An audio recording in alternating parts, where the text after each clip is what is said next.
La viuda fue invitada a la fiesta de su patrona solo para ser humillada frente a todos. Pero lo que hizo sorprendió. Elara recibió una invitación que jamás esperó. La fiesta de cumpleaños de su patrona, la mujer más poderosa de San Miguel de Allende. Después de años limpiando su mansión en silencio, soportando humillaciones discretas y trabajando hasta el cansancio para alimentar a sus 2 hijos, aquella tarjeta de papel marfil parecía un milagro, una señal de que finalmente era vista, de que su dolor no había sido en vano.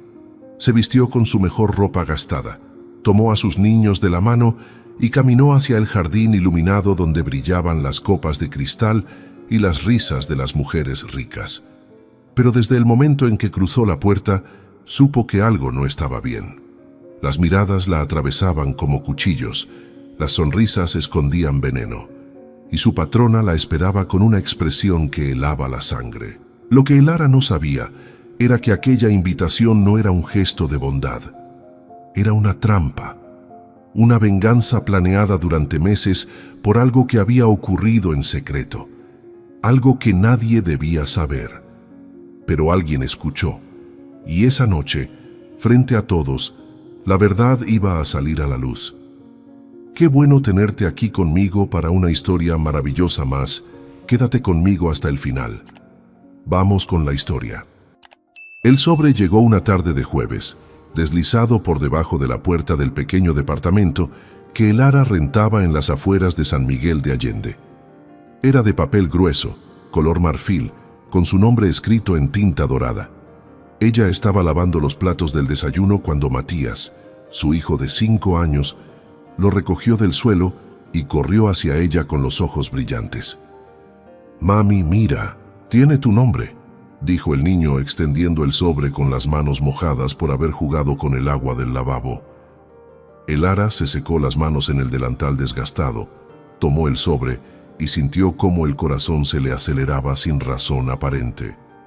Nadie le enviaba cartas, nadie le enviaba nada.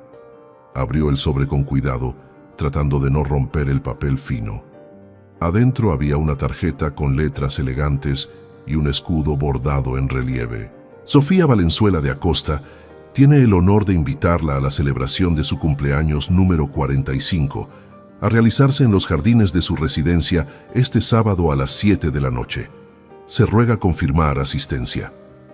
Debajo, escrito a mano con la misma tinta dorada, había una línea que decía: «Elara, sería un honor contar con tu presencia. Sofía». Elara leyó la invitación 3 veces, buscando algún error, alguna señal de que aquello no era real. Durante casi 2 años, había trabajado para la familia Valenzuela, limpiando su enorme casa de cantera rosa en el centro histórico, lavando ropa, preparando comidas cuando la cocinera pedía vacaciones. Había sido invisible, una sombra que entraba al amanecer y salía al atardecer, cargando bolsas de mandado, doblando sábanas, recogiendo juguetes que los niños de la familia dejaban tirados. Jamás había recibido un saludo más allá del necesario. Jamás la habían invitado a sentarse a la mesa, ni siquiera en la cocina. «¿Qué es, mami?», preguntó Luna, su hija de 4 años, que apareció de la habitación con su muñeca de trapo entre los brazos. Elara guardó silencio por un momento, mirando a sus 2 hijos. Matías tenía los ojos grandes y curiosos de su padre. Luna tenía el cabello oscuro y rizado que ella misma había heredado de su abuela. Ambos vestían ropa limpia pero remendada, zapatos que ya les quedaban pequeños.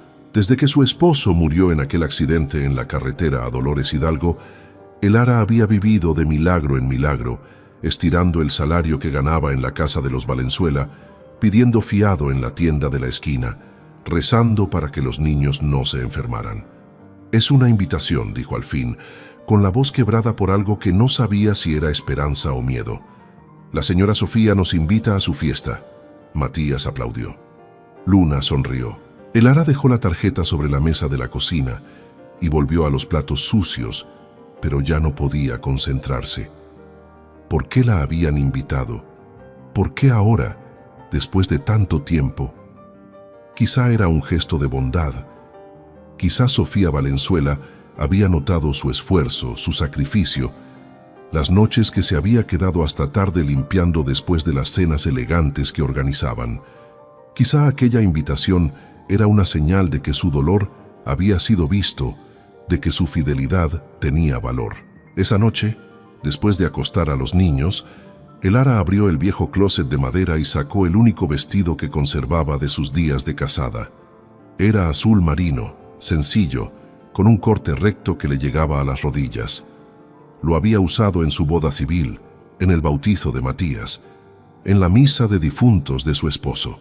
Estaba limpio, pero las costuras mostraban los años. Lo colgó en la ventana para que el aire de la noche le quitara el olor a naftalina. Luego buscó sus únicos zapatos de tacón, negros y gastados, y los limpió con un trapo húmedo hasta que brillaron un poco. El sábado llegó con un cielo despejado y un calor seco que anunciaba el final de la primavera. El Ara se bañó con agua fría, se peinó el cabello en una trenza baja y se puso el vestido azul. No tenía joyas, no tenía perfume, solo tenía sus manos limpias, su dignidad intacta y la esperanza de que aquella noche pudiera representar un nuevo comienzo. Vistió a Matías con una camisa blanca y pantalones oscuros que le había comprado en el mercado de segunda mano. A Luna le puso un vestido rosa claro que alguna vez fue de otra niña. Ambos se veían hermosos, inocentes, ajenos al peso que cargaba su madre. Caminaron desde su departamento hasta la casa de los Valenzuela. El centro histórico de San Miguel resplandecía con sus calles empedradas, sus fachadas coloniales, sus faroles encendidos. Las campanas de la parroquia de San Miguel Arcángel sonaban a lo lejos. El Ara sostenía la mano de Matías con la derecha y la de Luna con la izquierda, caminando despacio, como quien teme llegar demasiado pronto a un lugar donde no pertenece. Al llegar frente a la mansión de los Valenzuela se detuvo. La casa estaba iluminada desde adentro, con luces cálidas que se derramaban por las ventanas de hierro forjado. En el jardín delantero había mesas redondas cubiertas con manteles blancos, arreglos florales en tonos pastel, copas de cristal que reflejaban las velas encendidas. Mujeres con vestidos largos y escotes pronunciados conversaban en grupos, riendo con esa risa fácil que solo da el dinero.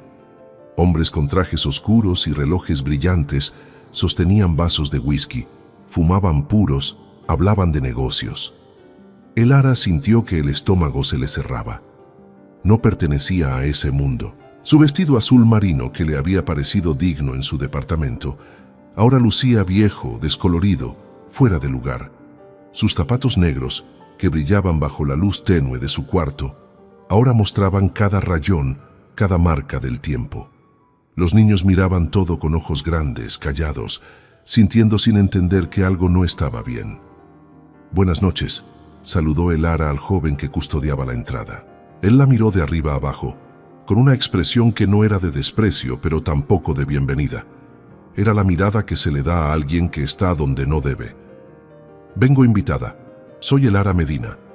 El joven revisó una lista en su tableta, asintió sin sonreír y les indicó que pasaran. El Ara cruzó el umbral de la puerta grande de madera tallada, sintiendo cómo el piso de mosaico antiguo crujía bajo sus pasos. El interior de la casa era aún más imponente que el jardín. Candelabros de cristal colgaban del techo alto. Pinturas enmarcadas en oro adornaban las paredes. El aroma de rosas frescas y vino caro flotaba en el aire. A cada paso, el Ara sentía más clara la distancia entre ella y ese lugar. Caminó hacia el jardín trasero, donde se llevaba a cabo la fiesta. Las mesas estaban distribuidas en semicírculo alrededor de una fuente de cantera. Meseros con chalecos negros servían copas de champán. Una pianista tocaba melodías suaves en un rincón. Todo era perfecto, demasiado perfecto. El Ara buscó un lugar donde sentarse, pero todas las mesas parecían llenas, ocupadas por personas que la miraban sin disimulo. «El Ara», dijo una voz a sus espaldas. Era Sofía Valenzuela. Vestía un traje largo color beige con detalles en pedrería, el cabello rubio recogido en un moño alto, los labios pintados de rojo intenso. Llevaba un collar de perlas auténticas y aretes que brillaban con cada movimiento. Caminó hacia ella con pasos lentos, seguida por 3 mujeres igualmente elegantes, igualmente distantes. «Qué bueno que viniste. Pensé que no lo harías». Había algo en su sonrisa que no era amable. Era una sonrisa de otra cosa, de anticipación, de algo oculto. Elara sintió cómo los dedos de Matías apretaban su mano con más fuerza. Luna se escondió detrás de su falda. Las 3 amigas de Sofía se acercaron, formando un círculo alrededor de la viuda y sus hijos, como lobas que acorralan a una presa herida. «Te ves diferente», comentó una de ellas, con una voz que pretendía ser dulce, pero que cortaba como vidrio roto. Las otras rieron por lo bajo. Sofía no dejaba de mirar a Elara con esos ojos claros que parecían atravesarla, que parecían decir: «Todo esto es para ti». Y en ese momento, Elara supo que no había sido invitada para ser honrada. Había sido invitada para ser destruida. Sofía Valenzuela no dejaba de sonreír, pero sus ojos decían otra cosa. Elara sintió cómo el aire del jardín se volvía más pesado, más denso, como si el oxígeno se estuviera acabando. Las 3 amigas de Sofía seguían de pie alrededor de ella, observándola con esa curiosidad fría que tienen las personas cuando ven algo raro, algo que no encaja, algo que puede convertirse en diversión.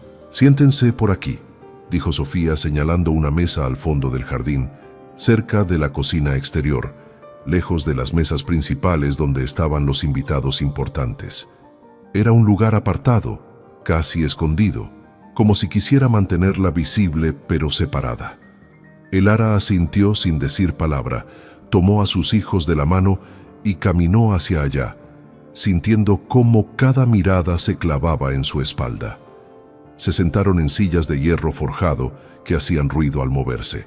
Matías se acomodó junto a su madre, callado, con las manos sobre las piernas. Luna miraba las flores en los centros de mesa, tocándolas con los dedos como si fueran algo prohibido. Elara respiró hondo, tratando de calmarse, tratando de convencerse de que todo estaba bien, de que aquella incomodidad era solo producto de su propia inseguridad. Pero entonces llegó una de las amigas de Sofía.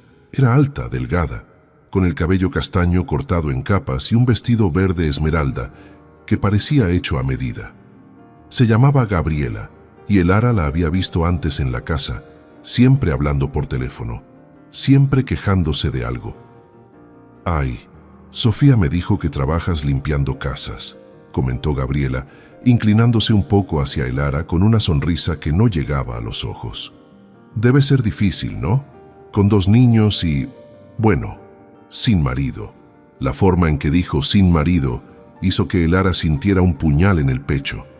No era una pregunta, era una afirmación, una forma de recordarle que estaba sola, que estaba incompleta, que estaba rota. Elara apretó los labios, mantuvo la mirada baja y no respondió. Había aprendido con los años que el silencio a veces duele menos que las palabras. «Gabriela, no seas cruel», dijo otra de las amigas, una mujer mayor con joyas en cada dedo y un perfume tan fuerte que mareaba. Pero lo dijo con una sonrisa, como si aquello fuera un juego, como si la crueldad fuera solo una broma que todas compartían. «Elara está haciendo lo que puede, ¿verdad?». Las 3 rieron. No fue una carcajada escandalosa.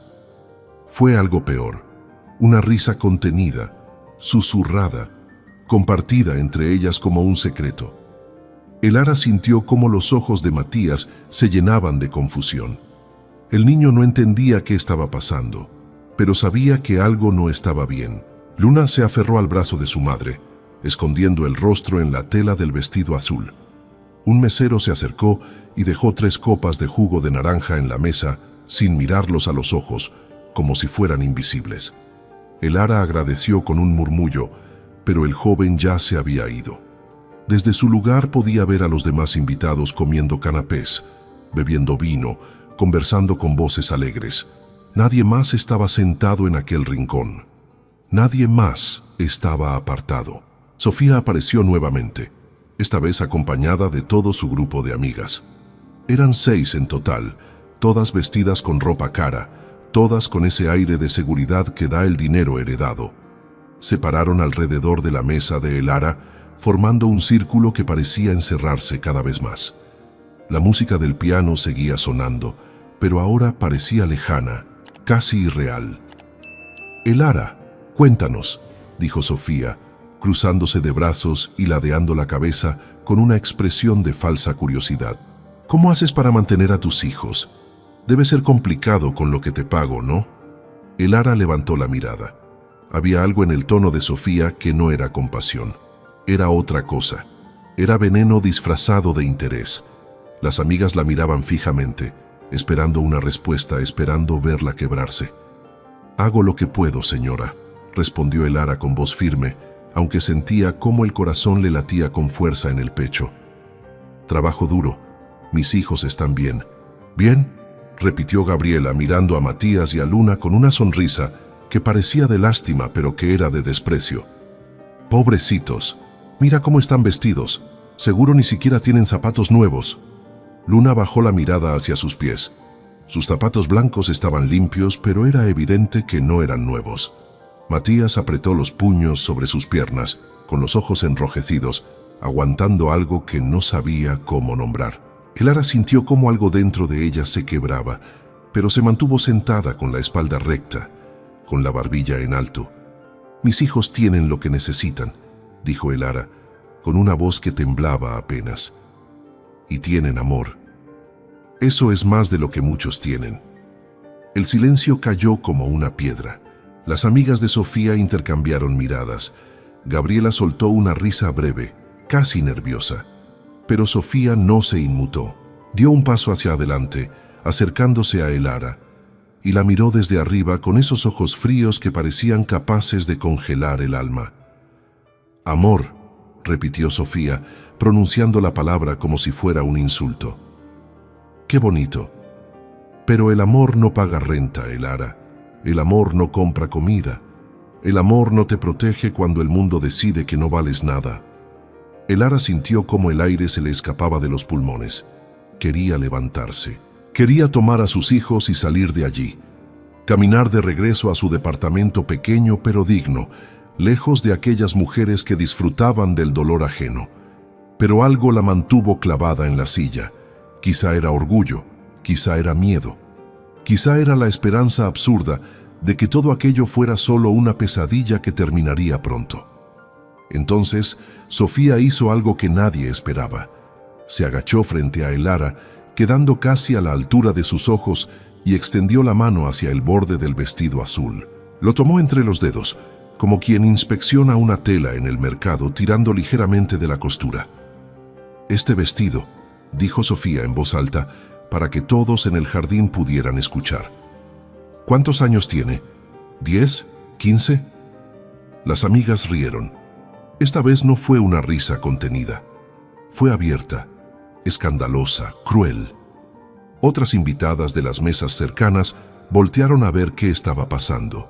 Algunos hombres dejaron de hablar y dirigieron la mirada hacia aquel rincón del jardín donde una mujer vestida de azul marino estaba siendo expuesta frente a todos.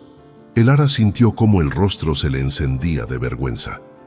Quiso decir algo, pero las palabras no salieron. Matías se puso de pie, con los ojos llenos de lágrimas, mirando a su madre sin saber cómo ayudarla. Luna comenzó a llorar en silencio, escondiendo el rostro entre sus manos pequeñas. «Pobrecita», dijo Gabriela, acercándose también y tocando el hombro de Elara con falsa compasión. «Debe ser horrible vivir así, sin nada, sin nadie, siendo invisible». Sofía soltó el vestido y se puso de pie nuevamente, limpiándose los dedos en un pañuelo de seda como si hubiera tocado algo sucio. Las carcajadas crecieron. Algunas invitadas aplaudieron, otras cubrieron sus bocas fingiendo escándalo, pero todas disfrutaban del espectáculo. Elara estaba en el centro de un círculo de crueldad, rodeada de risas, de miradas, de dedos señalando. Y entonces, en el momento más alto de la humillación, Sofía Valenzuela se inclinó nuevamente, tomó el borde del vestido de Elara con ambas manos y, frente a todos los invitados, lo usó para limpiar la suela de su sandalia de diseñador. El jardín enmudeció por un segundo, luego estalló en carcajadas. Elara sintió que el mundo se detenía. No podía moverse, no podía respirar. Sus hijos lloraban a su lado, aferrándose a ella, y lo único que podía hacer era quedarse sentada, paralizada, sintiendo cómo cada fragmento de su dignidad era arrancado frente a una multitud que disfrutaba de su dolor. Pero algo ocurrió entonces, algo que nadie notó. En la entrada del jardín, detrás de las columnas de cantera, apareció una figura alta, vestida de traje oscuro, con los puños cerrados y una expresión en el rostro que nadie había visto antes. Era Rodrigo Valenzuela, el esposo de Sofía, y su mirada no era de sorpresa, era de furia contenida.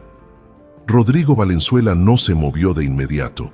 Se quedó de pie detrás de las columnas de cantera, con las manos apretadas en puños, observando la escena en el jardín como quien observa un crimen en progreso. Las carcajadas de las invitadas seguían llenando el aire. Sofía, su esposa, estaba de pie frente a Elara, sosteniendo aún el borde del vestido azul marino que había usado para limpiar su zapato, con una sonrisa de triunfo en el rostro. Las amigas aplaudían. Los hombres miraban con incomodidad, pero sin intervenir. Los niños lloraban. Rodrigo apretó la mandíbula. Sabía exactamente por qué su esposa había planeado aquella humillación. Sabía que no era un capricho, ni un acto espontáneo de crueldad.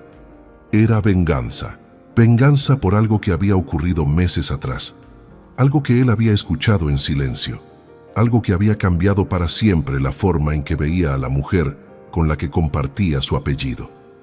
Todo había comenzado un martes de febrero, cuando el invierno en San Miguel todavía pintaba de frío las mañanas.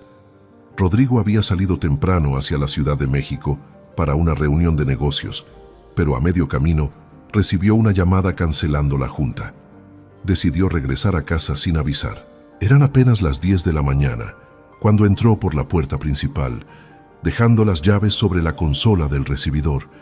La casa estaba silenciosa, demasiado silenciosa. Subió las escaleras hacia el estudio, pensando en revisar unos documentos, pero al pasar frente a la sala privada de Sofía, la puerta estaba entreabierta. Escuchó voces. Una era la de su esposa, la otra era más suave, más tímida, más quebrada. Era la voz de Elara. Rodrigo se detuvo, no por curiosidad, sino porque algo en el tono de Sofía le llamó la atención. Era un tono que conocía bien, el tono que usaba cuando quería obtener algo, cuando manipulaba, cuando jugaba con las personas como si fueran piezas en un tablero. «Siéntate, Elara», decía Sofía desde adentro. «Necesito hablar contigo sobre algo importante».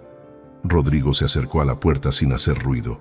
No entró, no interrumpió, solo se quedó ahí, del otro lado, escuchando. No sabía por qué, pero algo dentro de él le decía que debía quedarse. «Señora, si es sobre el trabajo, le prometo que puedo hacerlo mejor», dijo Elara con voz baja. «Sé que a veces no termino todo a tiempo, pero es que tengo que recoger a mis hijos de la escuela y...» «No es sobre el trabajo», la interrumpió Sofía. Hubo un silencio largo. Rodrigo imaginó a su esposa caminando alrededor de Elara como un depredador que rodea a su presa. «Es sobre algo más personal, algo que podría cambiar tu vida». Elara no respondió de inmediato. Rodrigo la imaginó sentada en una de las sillas de terciopelo de la sala, con las manos sobre el regazo, con los ojos bajos, esperando lo que viniera. Sofía siguió hablando, con esa voz suave que usaba cuando quería convencer, cuando quería seducir, cuando quería destruir. «Sé que las cosas han estado difíciles para ti desde que tu esposo murió», continuó Sofía. «Sé que el dinero no alcanza, sé que tus hijos pasan hambre a veces, sé que tienes deudas, sé que vives en un departamento donde entra el frío por las ventanas rotas». «Estamos bien, señora», respondió Elara, aunque su voz temblaba. «No nos falta nada». «No me mientas», dijo Sofía con un tono más duro. «Te he visto. Te he observado. Vienes a trabajar con ojeras porque no duermes. Tus hijos usan ropa que ya no les queda.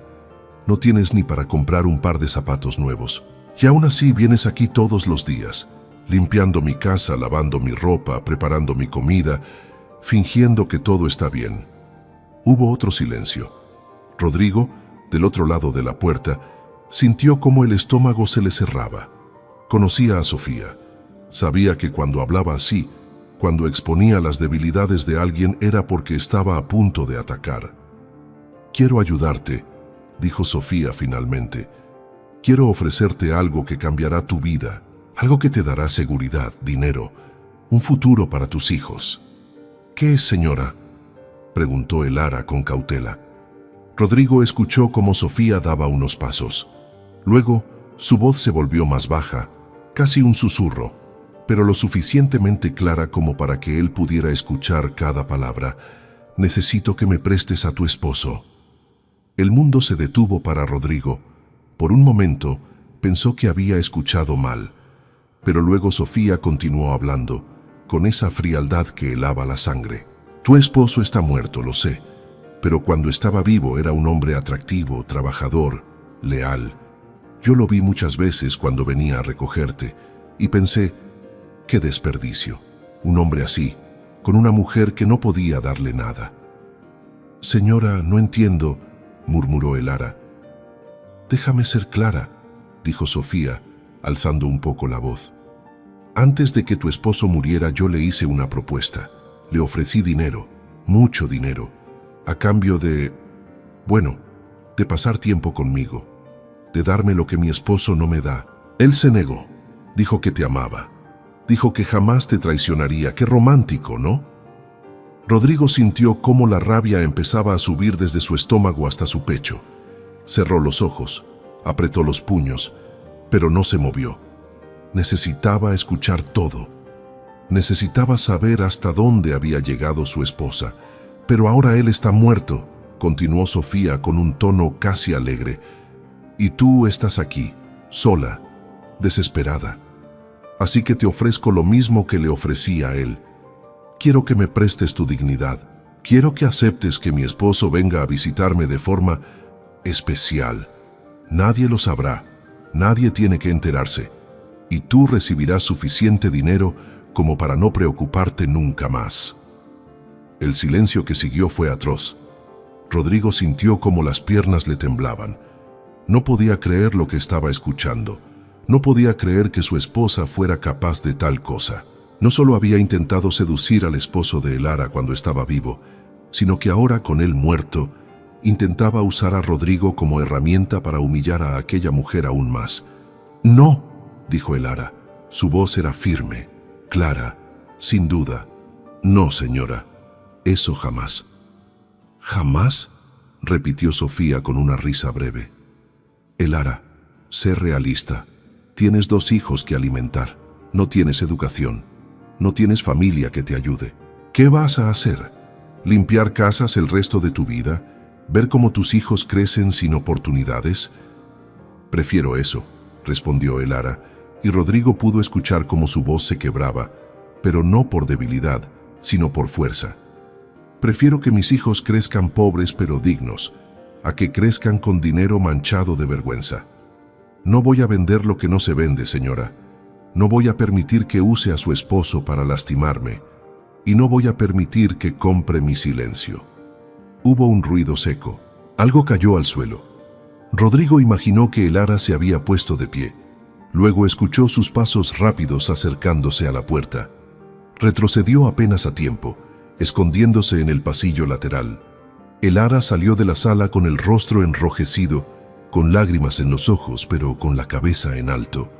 Bajó las escaleras sin mirar atrás, tomó su bolsa del recibidor y salió de la casa sin despedirse. Rodrigo esperó unos segundos. Luego escuchó cómo Sofía, desde la sala, soltaba una risa breve, amarga, llena de desprecio. «Estúpida», murmuró su esposa. «Vas a pagar por decirme que no. Vas a arrepentirte». Y en ese momento, Rodrigo supo que su matrimonio había muerto. Supo que la mujer con la que vivía no era quien él creía. Supo que había estado ciego durante años, ignorando las señales, ignorando la crueldad, ignorando la podredumbre que se escondía detrás de los vestidos caros y las sonrisas perfectas. Pero no hizo nada ese día. No confrontó a Sofía, no le dijo que había escuchado todo. Esperó. Esperó porque sabía que la verdad, revelada en el momento correcto, tendría un peso que ninguna palabra inmediata podría tener. Ahora, meses después, de pie en el jardín de su propia casa, viendo cómo su esposa humillaba públicamente a la mujer que había defendido su dignidad cuando todo faltaba, Rodrigo supo que ese momento había llegado. Dio un paso adelante, luego otro. Las invitadas empezaron a notar su presencia. Las risas se apagaron poco a poco. Sofía, que aún sostenía el borde del vestido de Elara, levantó la mirada y vio a su esposo caminando hacia ella con una expresión que jamás había visto en su rostro. No era enojo, era decepción, era asco, era el final de algo que ya no tenía retorno. «Rodrigo», dijo Sofía, soltando el vestido y poniéndose de pie rápidamente. «No sabía que habías llegado». Rodrigo no respondió. Siguió caminando hasta quedar frente a ella, con la mandíbula apretada, con los ojos fijos en los suyos. Las invitadas guardaron silencio. El jardín entero se llenó de una tensión que cortaba el aire como un cuchillo. «Todos aquí», dijo Rodrigo con voz grave, clara, sin gritar, pero con una autoridad que hizo que cada persona presente volteara a verlo. «Van a escuchar algo que debía haber dicho hace meses». Sofía palideció. Clara, desde su silla, levantó la mirada con los ojos llenos de lágrimas. Matías y Luna dejaron de llorar, sintiendo que algo importante estaba por ocurrir.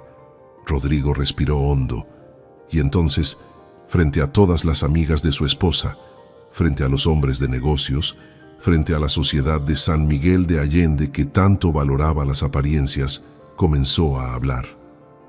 Rodrigo Valenzuela caminó hasta el centro del jardín, donde todos podían verlo. La música del piano se había detenido. Los meseros dejaron de servir. Las conversaciones murieron en los labios de los invitados. El silencio que cayó sobre la fiesta era tan denso que se podía escuchar el viento moviendo las hojas de los árboles de jacarandá, el borboteo suave de la fuente de cantera, el llanto contenido de Luna que se aferraba al vestido de su madre. Sofía dio un paso hacia su esposo, intentando mantener la compostura, pero había algo en su mirada que revelaba miedo. Miedo de lo que estaba por venir, miedo de lo que él sabía. «Rodrigo, no es el momento», dijo ella en voz baja, tratando de sonreír, tratando de mantener la fachada. «Estamos en medio de la fiesta. Los invitados van a escuchar», la interrumpió Rodrigo sin alzar la voz, pero con una firmeza que hizo que Sofía retrocediera un paso. «Van a escuchar lo que debí haber dicho hace mucho tiempo, lo que debí haber gritado el mismo día que lo supe». Las amigas de Sofía se miraron entre sí, confundidas. Gabriela dio un paso hacia adelante, tratando de intervenir con esa sonrisa falsa que usaba para suavizar situaciones incómodas. «Rodrigo, creo que todos estamos un poco tensos. ¿Por qué no hablamos de esto después, en privado?» Rodrigo la miró directamente. «No, se acabó lo privado, se acabó el silencio, se acabó fingir que todo está bien cuando nada lo está». Se volvió hacia los invitados, que lo observaban con una mezcla de curiosidad y nerviosismo. Algunos hombres dejaron sus vasos de whisky sobre las mesas. Algunas mujeres se inclinaron hacia adelante en sus sillas, ansiosas por escuchar el escándalo que se avecinaba. Rodrigo respiró hondo, cerró los ojos por un segundo y luego habló con una voz que temblaba de rabia contenida. «Hace 6 meses», comenzó, «regresé a casa más temprano de lo esperado. Iba a subir a mi estudio cuando escuché una conversación. Mi esposa estaba hablando con Elara. Señaló a la viuda que seguía sentada en la mesa del fondo con sus hijos. Todos los ojos se volvieron hacia ella. Elara sintió cómo el peso de las miradas la aplastaba, pero no se movió. Pensé que era una conversación sobre el trabajo, pero no lo era». Sofía intentó acercarse a él extendiendo una mano. Rodrigo, por favor. No me toques, dijo él, apartándose con brusquedad. El tono de su voz hizo que varias invitadas contuvieran la respiración. Escuché todo, cada palabra, cada propuesta indecente, cada intento de comprar la dignidad de una mujer que estaba pasando hambre, que había perdido a su esposo, que estaba criando sola a 2 niños pequeños. El jardín parecía congelado. Nadie se movía, nadie hablaba. Solo el viento seguía soplando, moviendo los manteles blancos, haciendo temblar las llamas de las velas. Mi esposa, continuó Rodrigo, pronunciando las palabras con lentitud, con asco, le ofreció dinero a Elara, le ofreció seguridad, le ofreció un futuro para sus hijos. ¿A cambio de qué? Hizo una pausa larga dejando que la pregunta flotara en el aire como humo. A cambio de permitir que yo me acostara con ella, a cambio de vender su cuerpo, su dignidad, su honor. Un murmullo recorrió el jardín. Algunas mujeres se llevaron las manos a la boca. Algunos hombres bajaron la mirada, incómodos. Gabriela palideció.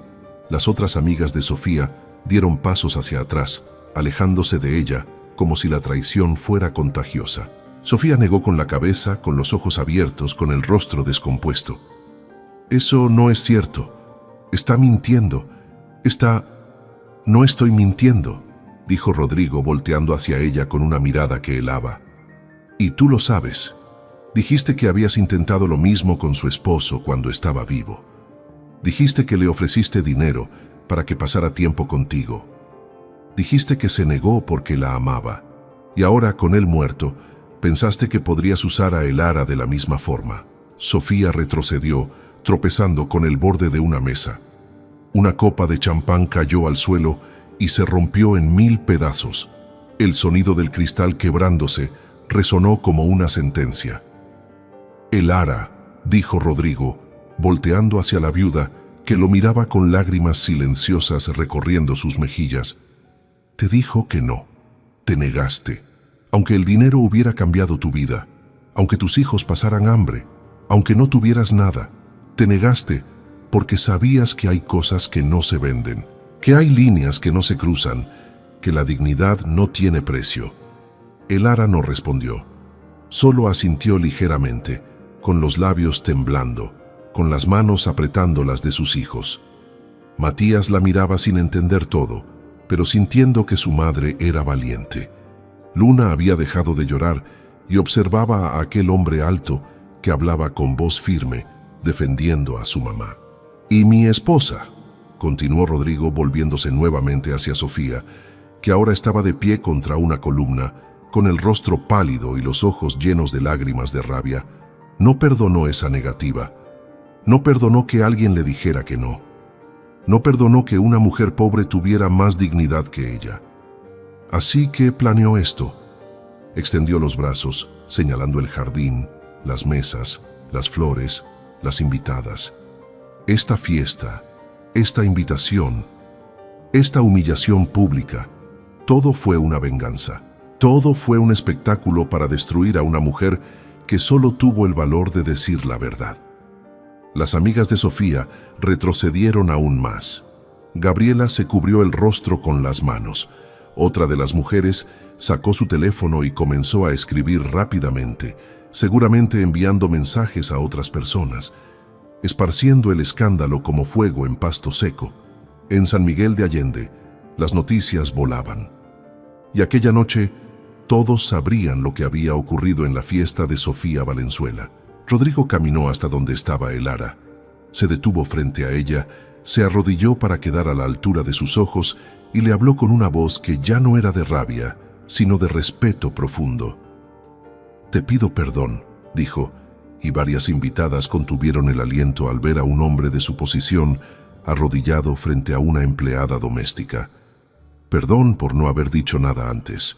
Perdón por haberme quedado callado cuando debí haber actuado. Perdón por permitir que esta mujer siguiera lastimándote en silencio». Elara negó con la cabeza, con las lágrimas cayendo sin control. «No tiene que pedirme perdón, señor. Usted no hizo nada malo». «Sí hice algo malo», respondió Rodrigo con la voz quebrada. «Me quedé callado, y el silencio también es complicidad.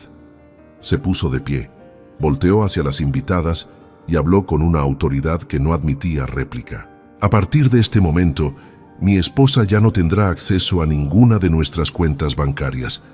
No tendrá tarjetas de crédito, no tendrá choferes, no tendrá fiestas, no tendrá lujos.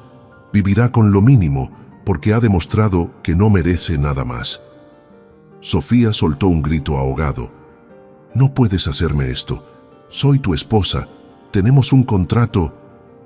El contrato se rompe cuando hay infidelidad emocional, cuando hay abuso, cuando hay crueldad, dijo Rodrigo con frialdad. Y tú has hecho las tres cosas. Mi abogado te contactará mañana. Tendrás lo justo para vivir con decencia, nada más. Las amigas de Sofía comenzaron a alejarse, una por una, como ratas abandonando un barco que se hunde. Gabriela fue la primera en irse, caminando rápidamente hacia la salida sin despedirse. Las demás la siguieron. En menos de 5 minutos, el jardín que había estado lleno de risas y champán, ahora estaba vacío. Solo quedaban Rodrigo, Sofía, Elara y sus 2 hijos. Rodrigo se volvió nuevamente hacia Elara. Tú recibirás lo que mi esposa debió haberte dado desde el principio: respeto. Sacó su teléfono, hizo una llamada breve y luego guardó el aparato en el bolsillo de su saco. Mañana a primera hora, uno de mis abogados te visitará. Te entregaré una casa, no un departamento. Una casa real, con jardín, con 3 habitaciones, en una zona segura de San Miguel, a nombre tuyo. Nadie podrá quitártela jamás. Elara abrió los ojos, sin poder creer lo que estaba escuchando. Señor, yo no puedo aceptar. No es caridad, la interrumpió Rodrigo. Es justicia. Es lo que mereces por haber mantenido tu dignidad cuando todo el mundo te pedía que la vendieras. Hizo una pausa. Además, tendrás un aumento de salario, triple de lo que ganabas. Y ya no trabajarás en esta casa. Trabajarás en una de mis oficinas, con un horario fijo, con prestaciones, con seguro médico para ti y tus hijos. Matías y Luna miraban a su madre, sin entender completamente lo que estaba pasando, pero sintiendo que algo bueno, algo enorme, algo milagroso estaba ocurriendo. Elara se cubrió el rostro con las manos y comenzó a llorar, pero esta vez no eran lágrimas de humillación, eran lágrimas de alivio, de gratitud, de una esperanza que había estado muerta durante tanto tiempo y que ahora volvía a respirar. Rodrigo se acercó a Sofía, que seguía de pie contra la columna con el rostro desencajado, con las manos temblando. La miró sin odio, pero tampoco sin amor, solo con una tristeza profunda. «Te di todo», dijo él en voz baja, y aún así no fue suficiente. Necesitabas destruir a otros para sentirte completa. Necesitabas humillar para sentirte poderosa. Pero el poder que se construye sobre el dolor ajeno no es poder, es vacío. Sofía abrió la boca para responder, pero no salió ninguna palabra. Solo un sollozo seco, roto, lleno de rabia y derrota. Rodrigo se volvió hacia Elara una última vez. «Puedes irte cuando quieras. Uno de mis choferes te llevará a tu casa. Mañana te buscarán para los trámites de la casa nueva». Elara asintió. Tomó a sus hijos de las manos y caminó hacia la salida. Al pasar junto a Sofía no la miró. No dijo nada. No necesitaba hacerlo. Su silencio era más poderoso que cualquier palabra. Salió del jardín con la cabeza en alto, con sus hijos a su lado, dejando atrás la mansión, las luces, el lujo que nunca fue suyo, pero que ahora, de alguna forma, ya no le importaba, porque había ganado algo mucho más valioso. Había ganado su dignidad de vuelta. Y mientras caminaba por las calles empedradas de San Miguel de Allende, bajo las estrellas que brillaban en el cielo oscuro, Elara supo que aquella noche no había sido el final de su sufrimiento. Había sido el comienzo de algo nuevo, algo que nadie podría quitarle jamás. Pero lo que ella no sabía era que Sofía Valenzuela, de pie en su jardín vacío, rodeada de mesas llenas de comida que nadie comería y flores que nadie vería, había tomado una decisión que cambiaría todo nuevamente. y que nadie vería venir. Los días que siguieron a la fiesta fueron extraños para el Ara. Extraños porque, por primera vez en años, no despertaba con el peso del miedo apretándole el pecho.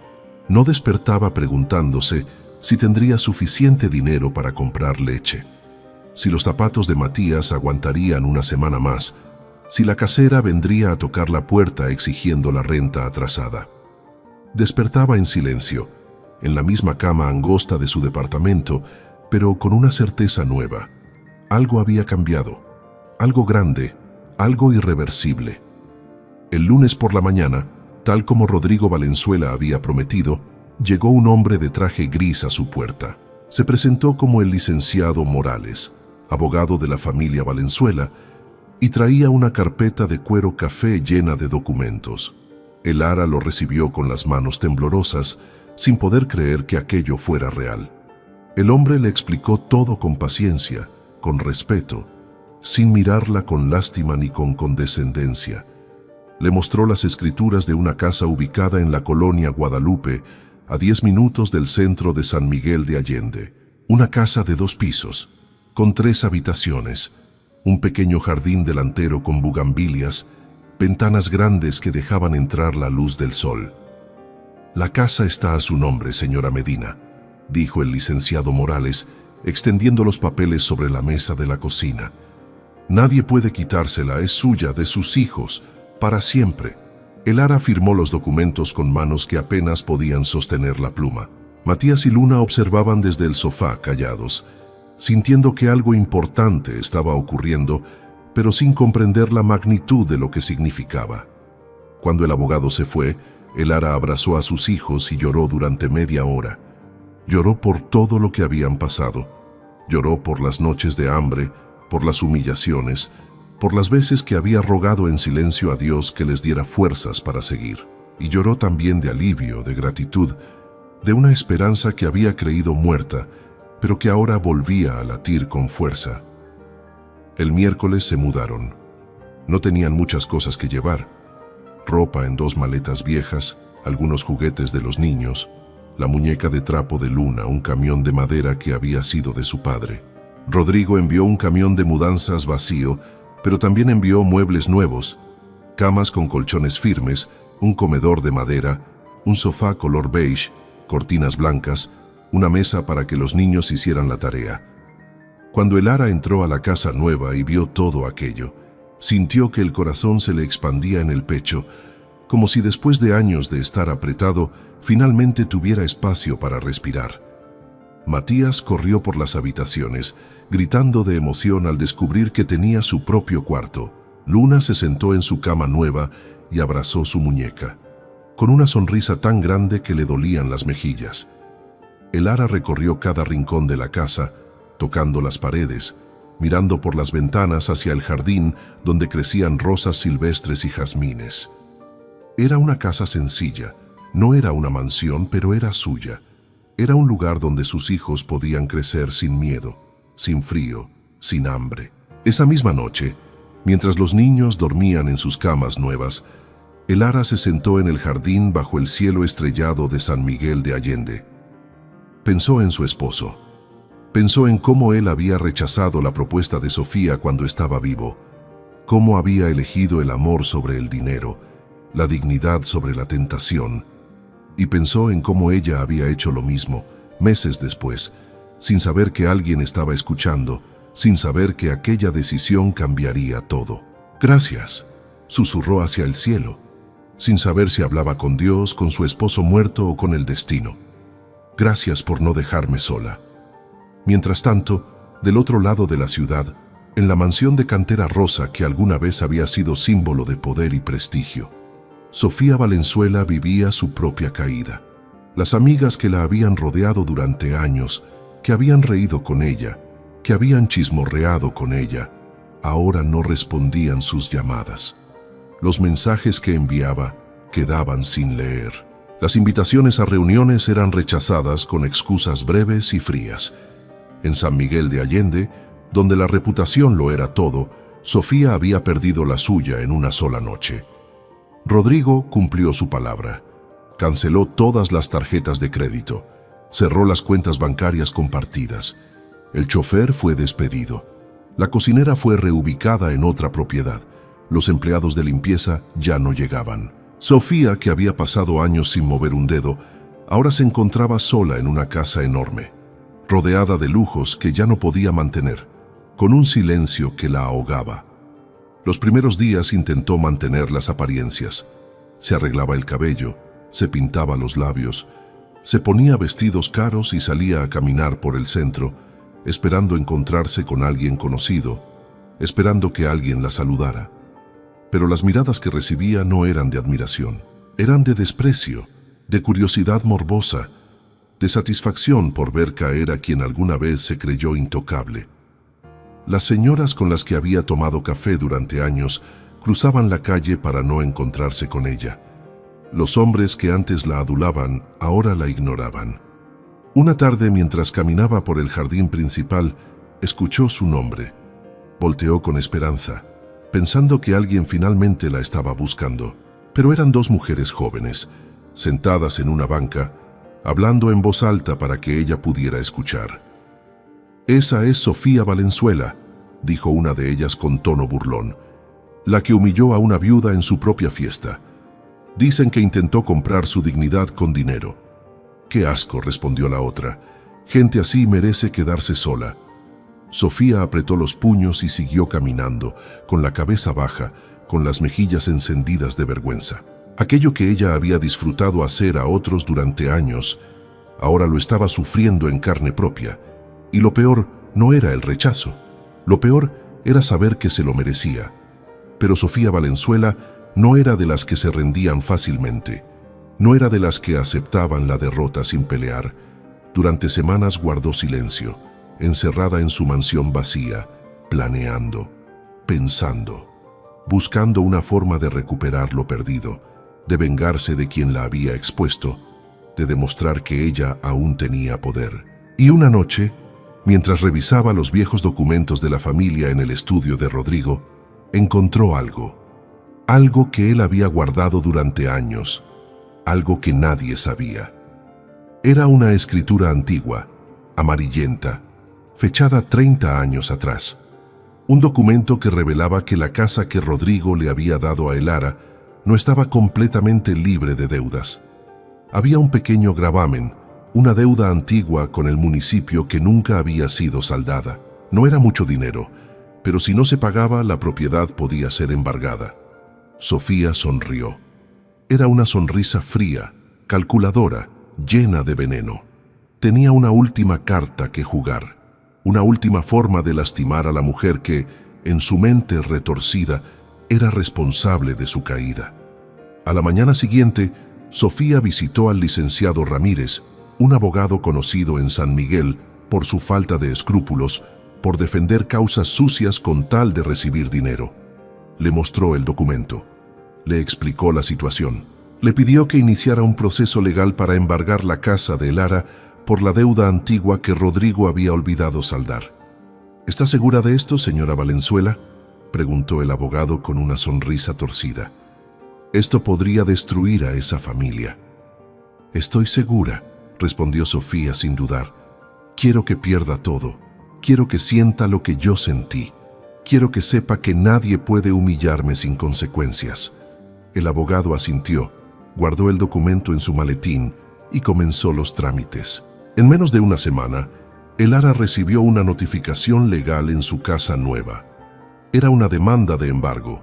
Decía que la propiedad tenía una deuda de 80,000 pesos con el municipio, una deuda que databa de hacía 30 años, y que si no era pagada en un plazo de 30 días, la casa sería embargada y subastada.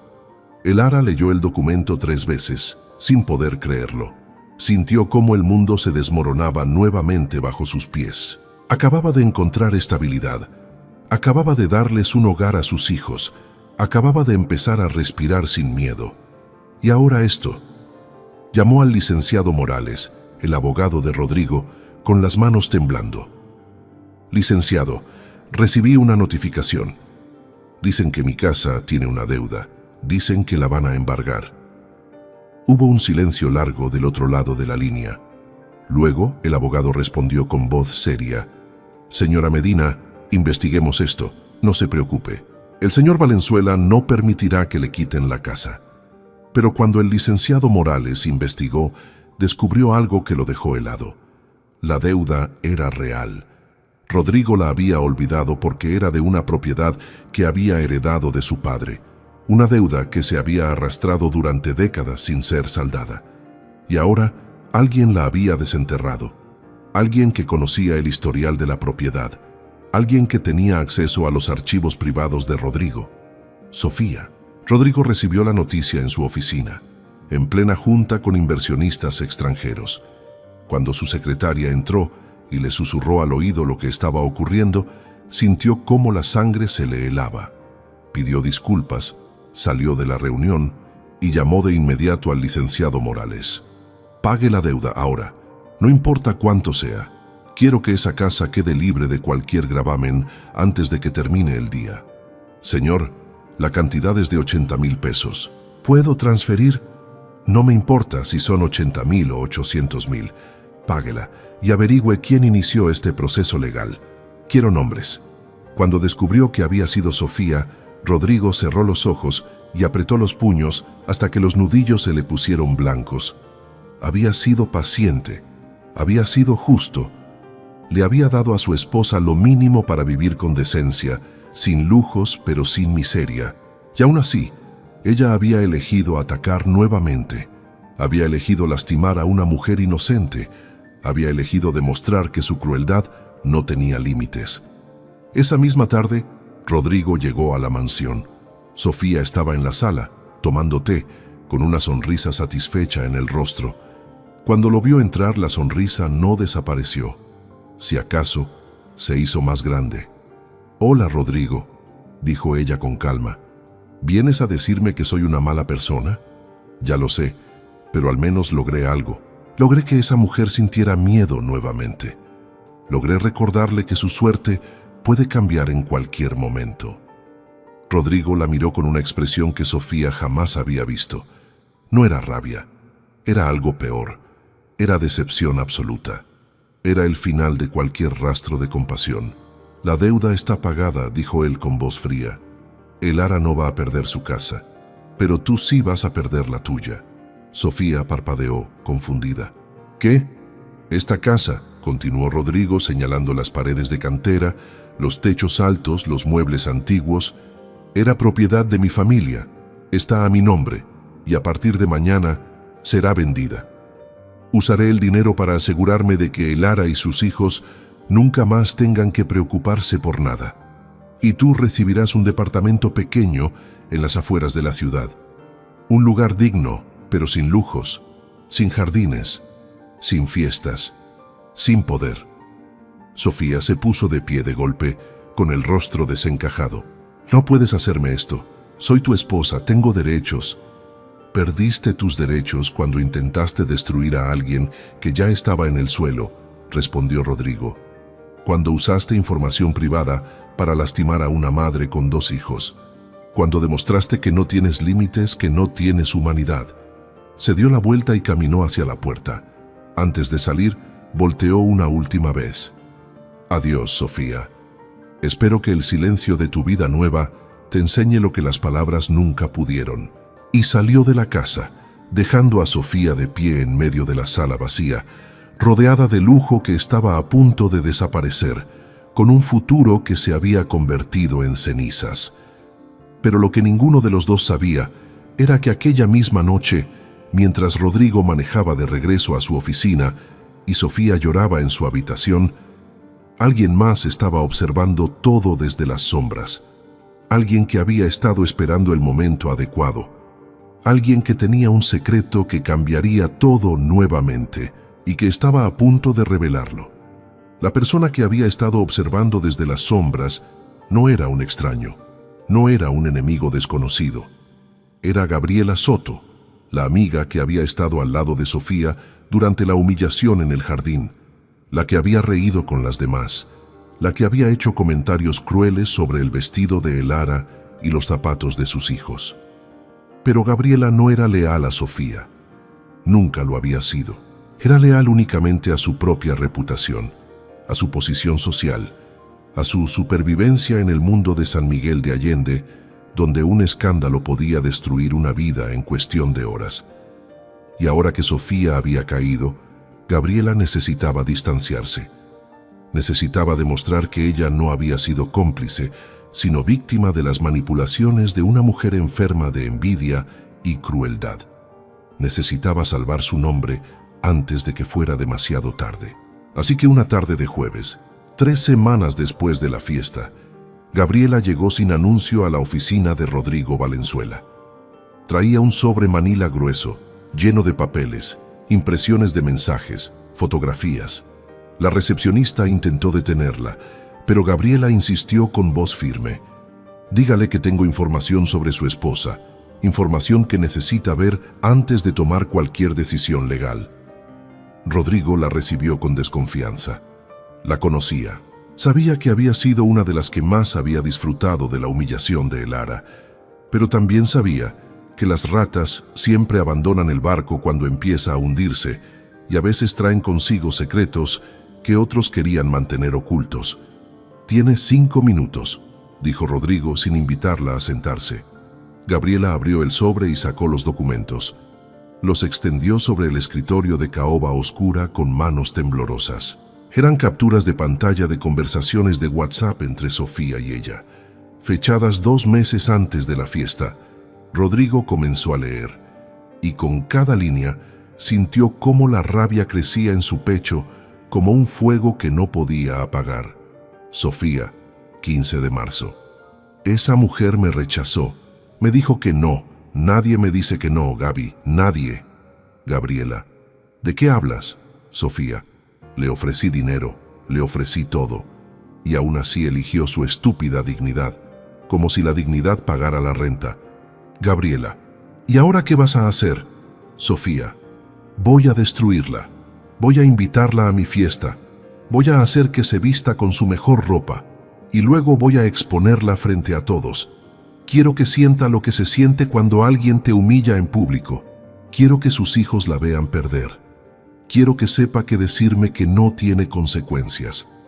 Rodrigo apretó los dientes. Siguió leyendo. Había más mensajes.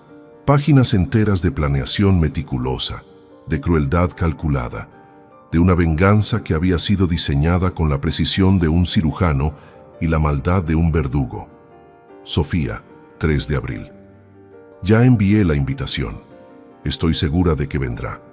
Los pobres siempre creen que una invitación de los ricos es una oportunidad. Gabriela, ¿y si no viene? Sofía, vendrá.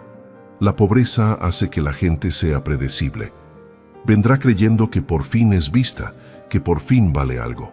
Y justo cuando lo crea le mostraré que no vale nada. Rodrigo cerró los ojos y respiró hondo. Había sabido que su esposa era cruel, pero esto era otra cosa. Esto era maldad pura, planificada durante meses, ejecutada con frialdad absoluta. Y Gabriela había estado ahí, leyendo cada mensaje sin decir nada, sin advertir a nadie, siendo cómplice hasta que le convino cambiar de bando. «¿Por qué me traes esto ahora?», preguntó Rodrigo con voz grave. «¿Por qué no dijiste nada antes?». Gabriela bajó la mirada. «Porque tenía miedo. Sofía controlaba nuestro círculo social. Si me oponía, me destruía. Pero ahora que ella ya no tiene poder, necesito que sepas que yo no soy como ella. Que yo...». «Fuiste cómplice», la interrumpió Rodrigo con dureza.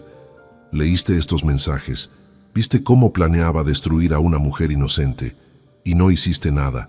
Viniste a la fiesta, reíste, participaste. No eres mejor que ella». Gabriela palideció.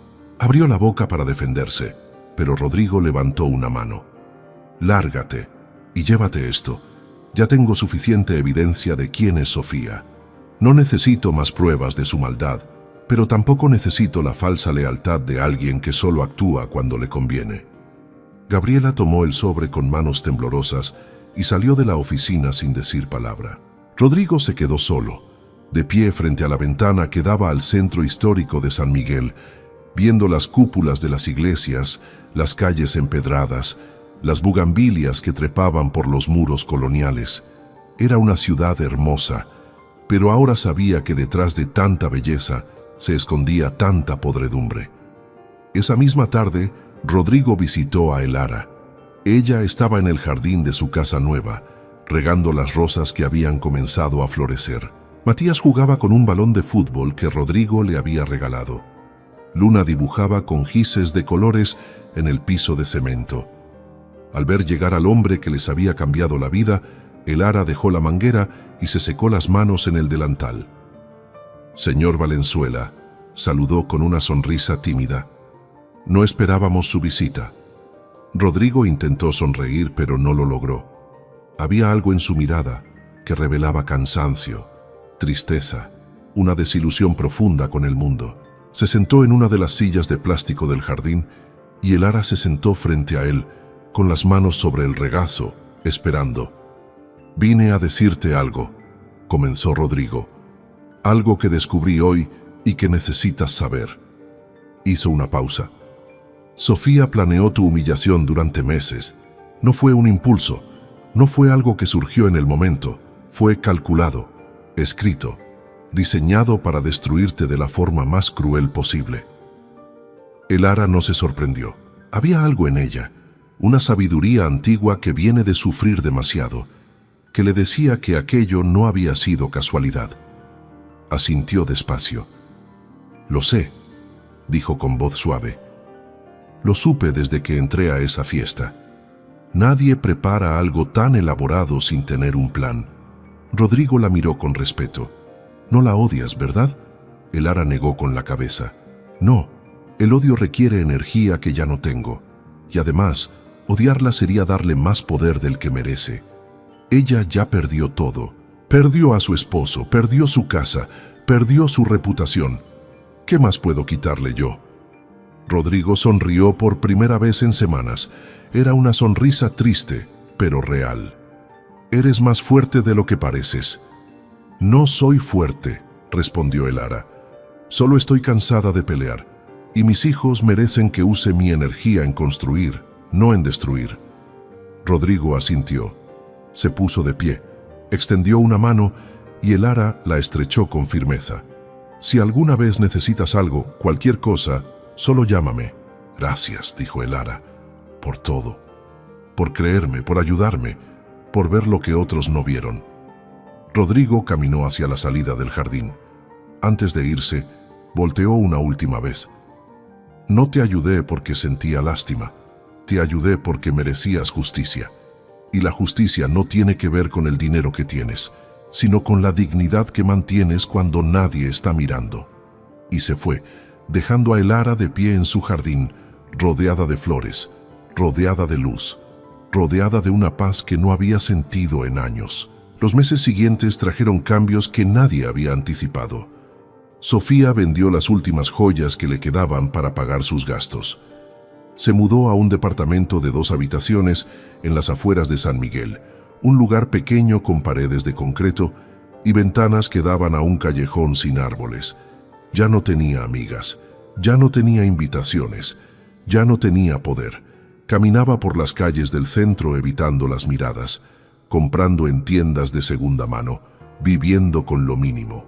Una tarde, mientras esperaba el autobús para regresar a su departamento, vio a Elara del otro lado de la calle. Estaba caminando con sus 2 hijos, los 3 vestidos con ropa sencilla pero limpia, sonriendo, conversando, siendo una familia. Sofía sintió algo en el pecho. No era envidia, no era rabia, era algo más profundo, más doloroso, era arrepentimiento. Elara la vio también. Por un momento, sus miradas se cruzaron. Sofía esperaba desprecio, esperaba triunfo, esperaba que aquella mujer le sonriera con la satisfacción de haberla vencido. Pero Elara no hizo nada de eso. Solo asintió ligeramente, un gesto casi imperceptible, y siguió caminando con sus hijos. No había venganza en ese gesto, no había burla, solo había reconocimiento. El reconocimiento de 2 mujeres que habían estado en extremos opuestos de la vida y que ahora, por cosas del destino, habían intercambiado lugares. Sofía subió al autobús con lágrimas en los ojos, y mientras el vehículo avanzaba por las calles empedradas de San Miguel de Allende, supo que jamás recuperaría lo que había perdido. No porque Rodrigo o el Ara se lo impidieran, sino porque ella misma había destruido su vida con sus propias manos. 5 años después, el Ara seguía viviendo en su casa de la colonia Guadalupe. Matías tenía 10 años y estaba en quinto de primaria. Luna tenía 9 y tomaba clases de danza. El Ara trabajaba en una oficina administrativa con un sueldo digno, con horarios fijos, con un futuro que por fin parecía seguro. Los fines de semana cocinaba con sus hijos, plantaba flores en el jardín, visitaba el mercado del centro, vivía una vida tranquila, sin lujos pero llena de amor. Rodrigo se había divorciado de Sofía y había vendido la mansión. Vivía ahora en una casa más pequeña, más sencilla, más honesta. Seguía siendo exitoso en sus negocios, pero había cambiado su forma de ver el dinero. Ya no lo veía como símbolo de poder, sino como herramienta para hacer justicia. Había creado una fundación que ayudaba a viudas en situación de vulnerabilidad, ofreciéndoles trabajo, capacitación, vivienda digna. El nombre de la fundación era simple: Dignidad. Y Sofía vivía sola en su departamento pequeño, trabajando en una tienda de artesanías en el centro, atendiendo a turistas que no sabían quién había sido, que no conocían su historia. Había aprendido con el tiempo que la crueldad tiene un precio, y que ese precio no se paga con dinero sino con soledad. Una tarde de diciembre, mientras cerraba la tienda, vio pasar a el Ara nuevamente. Esta vez iba acompañada de Rodrigo y sus 2 hijos. Estaban entrando a un restaurante, riendo, celebrando algo. Sofía se quedó mirándolos desde la vitrina de la tienda, con las manos apretadas sobre el mostrador de madera. No sintió envidia, no sintió rabia, solo sintió el peso de lo que pudo haber sido y nunca fue, el peso de las decisiones que tomó, de las personas que lastimó, de la vida que destruyó con sus propias manos. Cerró la tienda, apagó las luces y caminó sola por las calles empedradas hacia su departamento. El cielo estaba lleno de estrellas. Las campanas de la parroquia de San Miguel Arcángel sonaban a lo lejos. Era una noche hermosa, pero para Sofía, el mundo se había vuelto gris hacía mucho tiempo, y mientras caminaba, supo que jamás recuperaría lo que había perdido. Porque la dignidad, cuando se pierde, no se recupera con dinero, se recupera con tiempo, con silencio, con dolor, y a veces, simplemente, no se recupera. A veces las pruebas más duras llegan cuando menos lo esperamos, pero son precisamente esas pruebas las que revelan quiénes somos en realidad. La dignidad no se mide por el dinero en la cartera, sino por las decisiones que tomamos cuando nadie nos está mirando. Hay cosas que jamás deben venderse, líneas que jamás deben cruzarse y valores que valen más que cualquier lujo. La crueldad siempre cobra su precio y la bondad siempre encuentra su recompensa, aunque el camino sea largo y doloroso. Cuando mantienes tu honor en medio de la tormenta, el destino tiene formas misteriosas de devolverte lo que mereces. Y recuerda, quien elige la dignidad sobre la desesperación nunca termina perdiendo. Que Dios te bendiga por escuchar esta historia. Nos vemos en la próxima.